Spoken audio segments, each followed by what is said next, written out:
99% of people are not willing to do what it takes to make their dreams come true.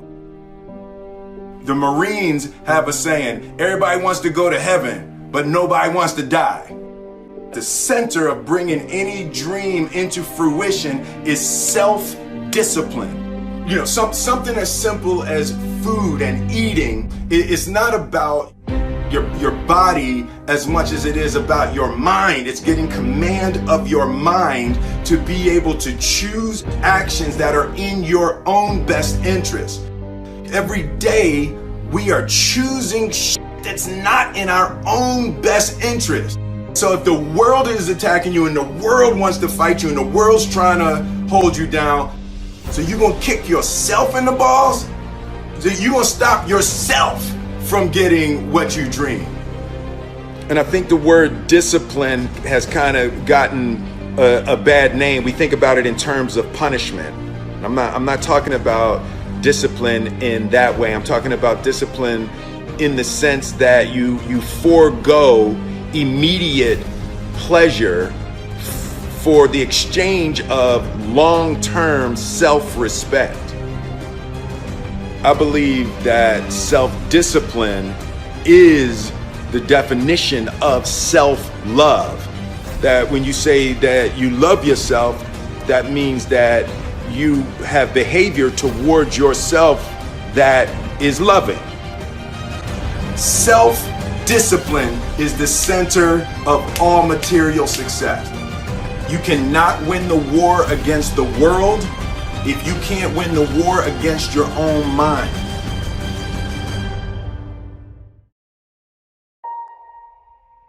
Self-love is when you say to yourself, oh man, look, I know you and that girl got a real connection. I know y'all vibe, but that's your girl's cousin. So I love you too much to let you do that. It's like you say to yourself, hey man, look, I know you want to eat that pizza and it'll be really good, you know, but I can't let you eat that, man, because if you eat that pizza, you're going to feel like shit, you know, and I love you too much to let you eat that. Self-love is, hey, look, I know you got a test on Monday, you know, and I know you really want to go out with your friends. It's Saturday night, you want to go out, but if you fail that test, you're not going to feel good about yourself. You know, I love you too much to let you go out tonight. Self-discipline is self-love. If you want to be happy, you have to love yourself, which means you have to discipline your behavior.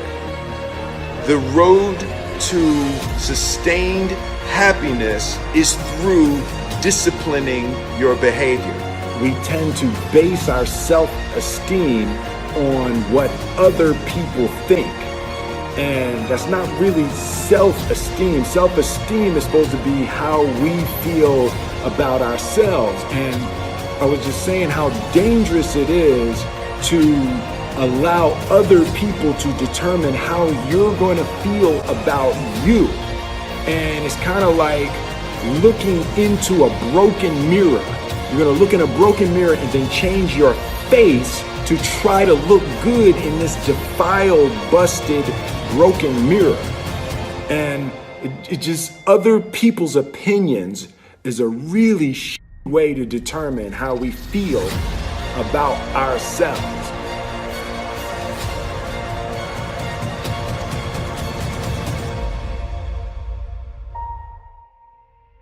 It don't matter whose fault it is that something is broken if it's your responsibility to fix it. For example, it's not somebody's fault if their father was an abusive alcoholic, but it's for damn sure their responsibility to figure out how they're going to deal with those traumas and try to make a life out of it. It's not your fault if your partner cheated and ruined your marriage, but it is for damn sure your responsibility to figure out how to take that pain and how to overcome that and build a happy life for yourself.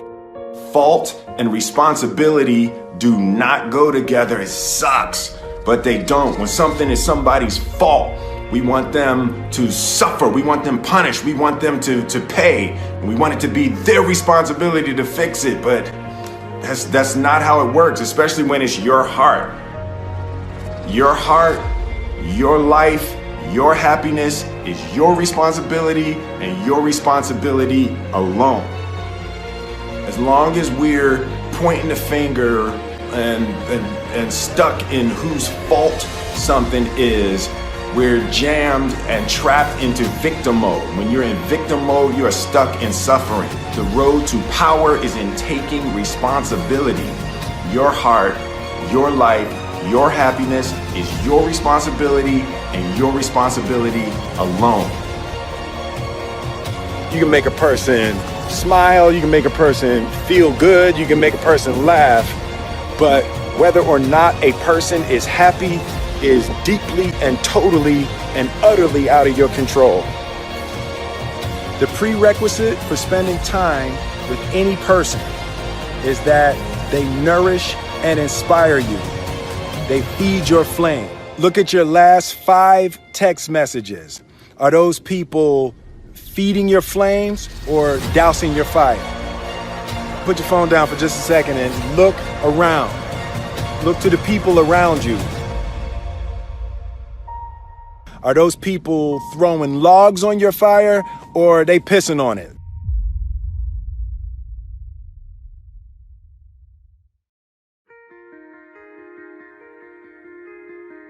I want my life, I want my work, my family, I want it to mean something. And it's like, if you are not making someone else's life better, then you're wasting your time.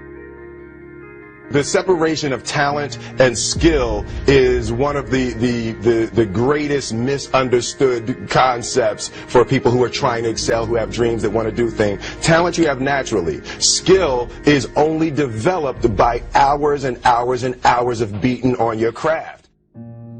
You don't try to build a wall. You don't set out to build a wall. You don't say, I'm going to build the biggest, baddest, greatest wall that's ever been built. You don't start there. You say, I'm going to lay this brick as perfectly as a brick can be laid. There will not be one brick on the face of the earth that's going to be laid better than this brick that I'm going to lay in this next 10 minutes. And you do that every single day. And soon you have a wall. And soon you have a wall. And I think psychologically, the advantage that gives me over a lot of people that I have been in competition with in different situations is it's difficult to take the first step when you look how big the task is.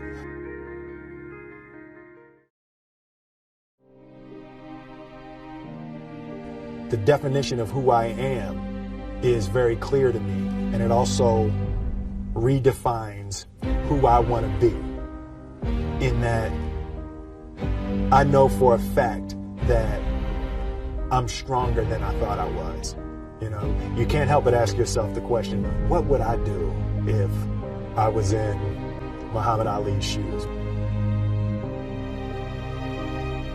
I'm motivated by fear. I hate being scared to do something.